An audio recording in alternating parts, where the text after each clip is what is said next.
The next slide, we're going to look at the impacts of the rising deaths and falling births on replacement work population in the future. So we're looking at what's changing with overall population. So I looked at population change over the pandemic years to 2023, and I also looked where it was available. This was done a few months ago. It's not been updated with latest data, but it's still relevant, looking at national population loss. So we looked at deaths, if there was a change in 2020 deaths compared to 2019. Many countries had negative deaths, meaning there was no evidence of a pandemic in terms of mortality in the first year of the pandemic. Wow, let me underline that, folks. The left-hand column, 2020 deaths.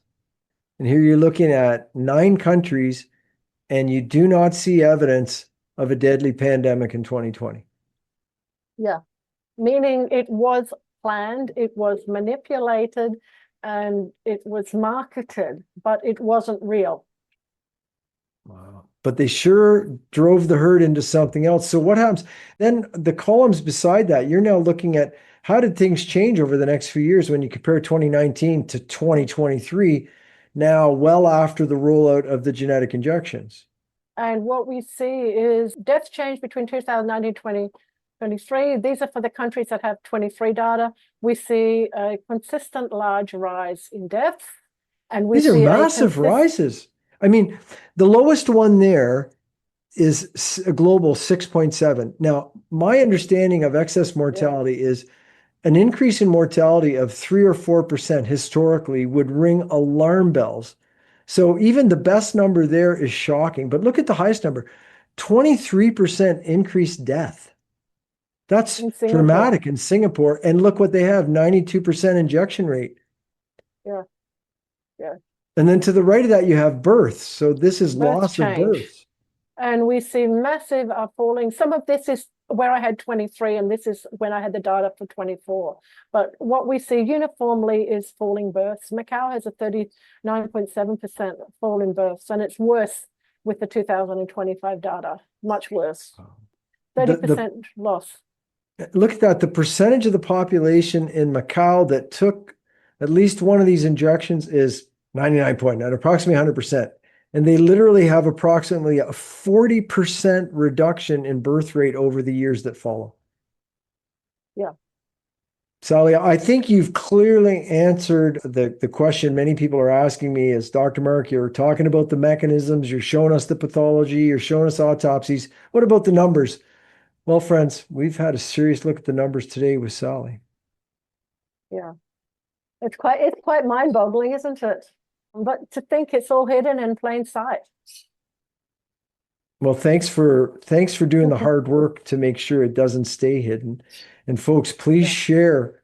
And Super Sally on Substack is where you can subscribe and get lots more details in her ongoing research. That's the big paper coming up in the next few months.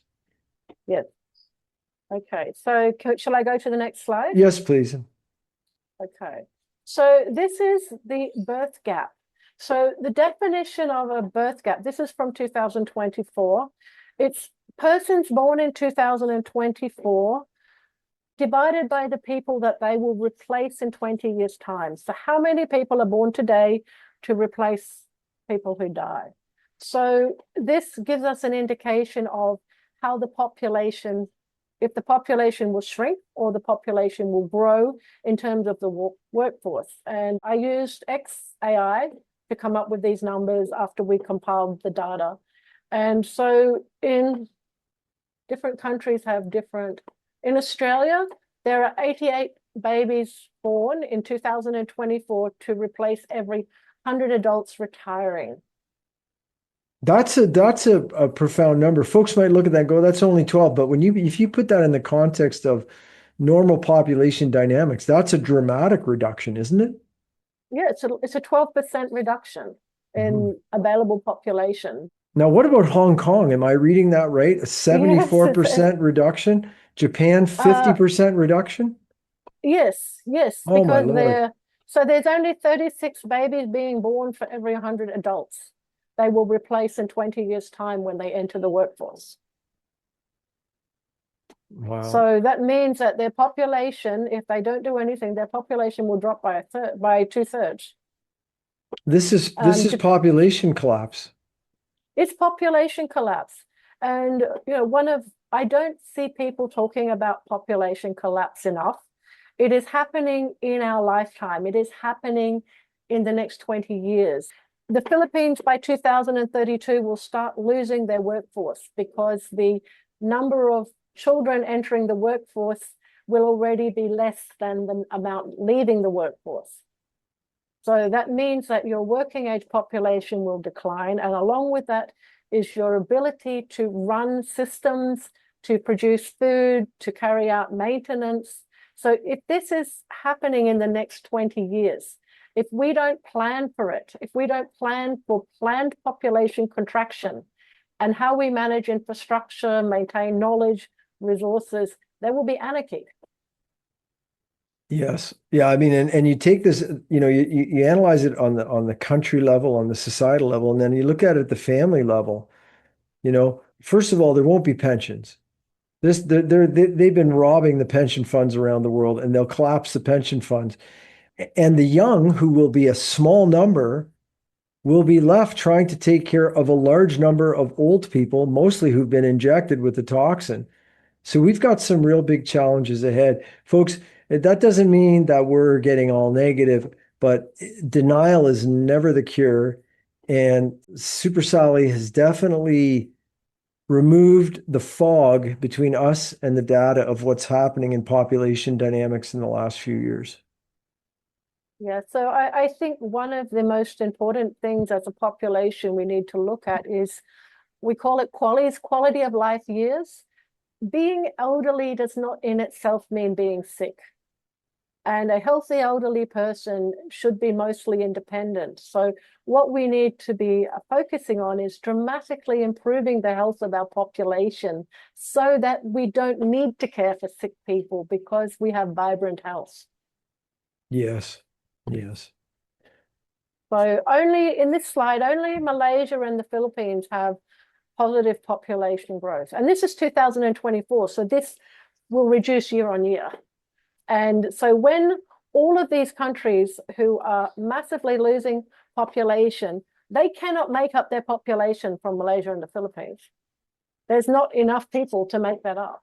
Consider that the same thing is happening right across Europe. To some extent, not in Africa.